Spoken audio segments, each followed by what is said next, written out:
minute! Who are you? Okay, welcome back guys and girls. So today we have another concept video for you, and it's all about the Slenderman. So the Slenderman has been brought before chapter releases in the past, and even part of an April Fool trick as a release, but checking out what people are talking about, the Slenderman is still being brought up quite regularly, so why shouldn't it be included in my concept video series to see how he would look in Dead by Daylight? Now before we look into Slenderman, I'll give my other videos a quick plug, so if you missed any of my other concepts then please check the link above to see if any of your favourites are on there, and there is going to be many more to come. I've got quite a long list of concepts to do. Okay, so as always, you might be watching this thinking, who the hell is the Slenderman? So let me explain. So the Slenderman is a fictional supernatural character that originated as a creepypasta internet meme created by Something Awful forums user Eric Knudsen. He is seen as a character that is thin, unnaturally tall humanoid with a featureless head and face and wearing a black suit. So stories of the Slenderman commonly feature him stalking, abducting or traumatizing people, particularly children. The Slenderman is not confined to a single narrative, but appears in many different types of works of fiction. Typically, it's all composed online. Fiction relating to the Slenderman usually includes media, literature, art and video series. So he has been made quite popular as an internet icon. He's got some popular culture references. He's been featured in video games such as Minecraft, but he also has had his own video games released on there. So as well as that, there was also a movie released in 2018 following some characters reading and research Slenderman legend. I haven't seen the film, and when I was reading a bit more into it, it doesn't seem like the critics are really pushing the idea that this movie is a good one to go see. It did seem to have some horrific reviews, so I'll probably be giving that a miss. So anyway, let's put the Slenderman into Dead by Daylight and see how his powers and perks would work in the game. First of all, we will look at his lore. So his character is going to be called the Slenderman. Now, forgive me, there is two different ways of typing this. I didn't know whether it was Slender/Man, Slender Spaceman, or Slenderman, just one word. I've went for the one word. If you don't think it's right, just comment below.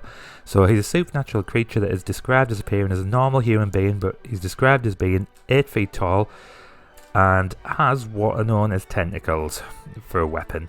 Creatures known to stalk humans and cause many disappearances. He's described as a shadow creature that has missing a face. Slenderman, according to the folklore, does not directly kill his victim, instead he encourages others in order to please him. Interestingly, the places he haunts are all but gone now. Thanks to breathless news coverage of murders and mayhem, children are rarely allowed to wander into the woods alone or play in abandoned buildings. So we've put a little bit of a lore in there for me. Obviously, eventually he has to be picked up by the entity and moved into Dead by Daylight. The chapter is going to be called The Missing Chapter.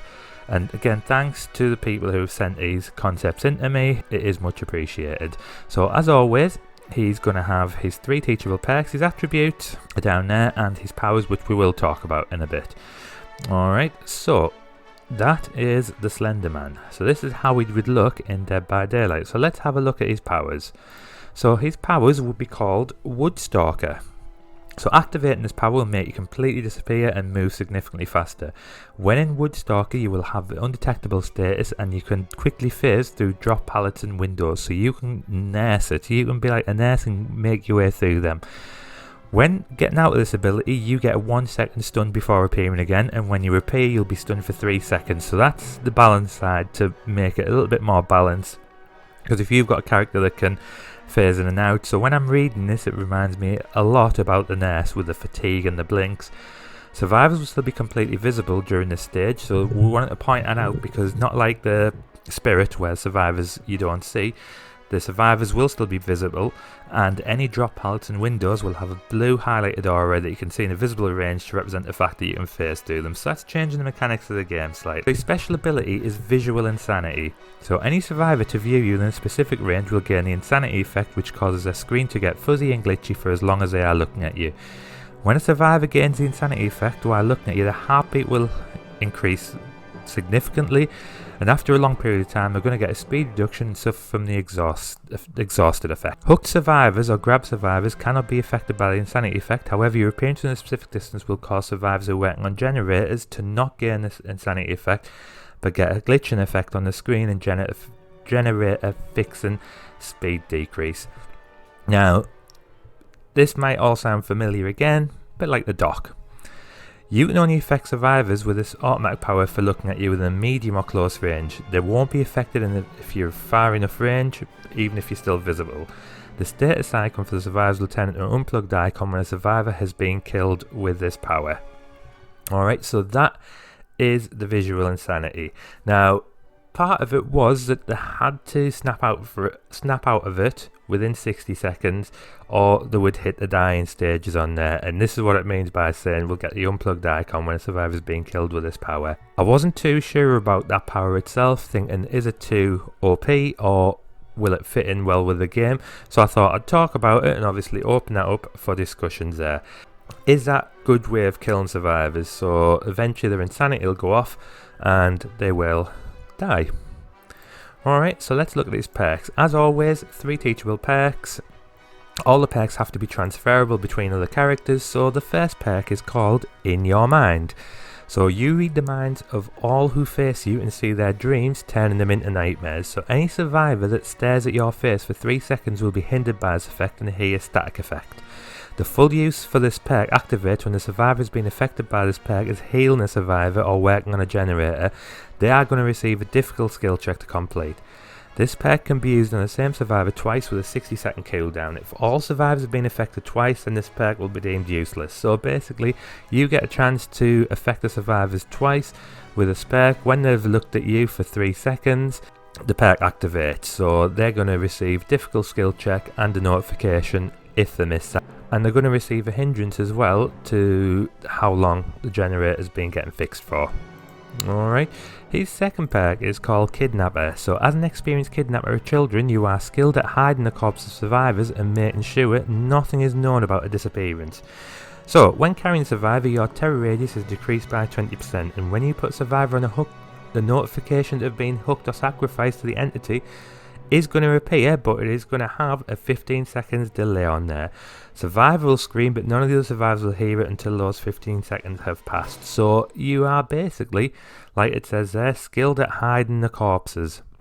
I know it's quite ironic, skilled at hiding the corpses of survivors. Well, if the survivors is their corpses, yep, so I'll jump ahead of you there on that, because I know that's probably what you're thinking, but this is talking about in the game itself. You hook someone, nobody's going to get a notification, so it's a bit like Knockout, for example, or the Hex, the third seal. So you're going to hide the fact that they've been hooked. It's going to have a counter effect in regards to the Swift teams. So if you survive with friends, you're going to know, you're going to tell your friends you've been hooked. Alright, but that's a really good one to put in there, and it'd be interesting to see how that would actually pan out in the game. So his third and final perk is called Play by the Rules. So you feel the same rage and anger when a survivor finishes a generator or breaks totem as if they took more of the pages like people did in your original home. So pallet breaking and window jumping speed is increased by 15%, and the time it takes for the survivors 10% more time to finish a generator or totem. The time increases for generator and totem is the only feature that gets enhanced. So every time a survivor breaks another totem or finishes another generator, it decreases your hit speed by 12% once. So when the survivors do the generator or breaks totem, it is going to decrease your hit speed by 12%. However, it's going to also increase your pallet breaking and window speed by 15%. And it's going to increase the time it takes for the survivors to do the next generator by 10%. Doesn't sound like a lot, but it is a lot. 10% is a long time in this, if we put it into time value in this game. For them to finish another generator or totem, increase of 10% each time they break one of the each time they finish a generator or break a totem. So quite like this one, and again fits in well with the background of the Slenderman. Alright, so as always we will look at the map that we'd use. Now the map would be based in the woods. That just seems to make sense. So we've got a few clips of the film there, all based in the wood. I've put a picture up of what this map could look like. So it'd be interesting to have a map where it's not quite dark time, it's not quite night time, a bit like the Dead Dog Saloon, you know, it's a bit more lighter than other maps, but would be good to have, you know, a map with the mist, a bit more light in it, and that's the map that I think we would put in if we were to incorporate Slenderman into Dead by Daylight. So, what do you think, guys? Would you like to see Slenderman in there? Just drop a comment below and let me know. As I say, there's plenty more concepts on the way. We've got a few interesting ones to build together and put out there, but I'm sure they will be popular choices. Hope you enjoyed the video, guys. If you did, please give it a quick like. As I say, drop me a comment below, and if you haven't already done so and you do enjoy my content, then just press that subscribe button and a notification just so you can keep updated with all the other videos that are getting released. Alright, thanks guys.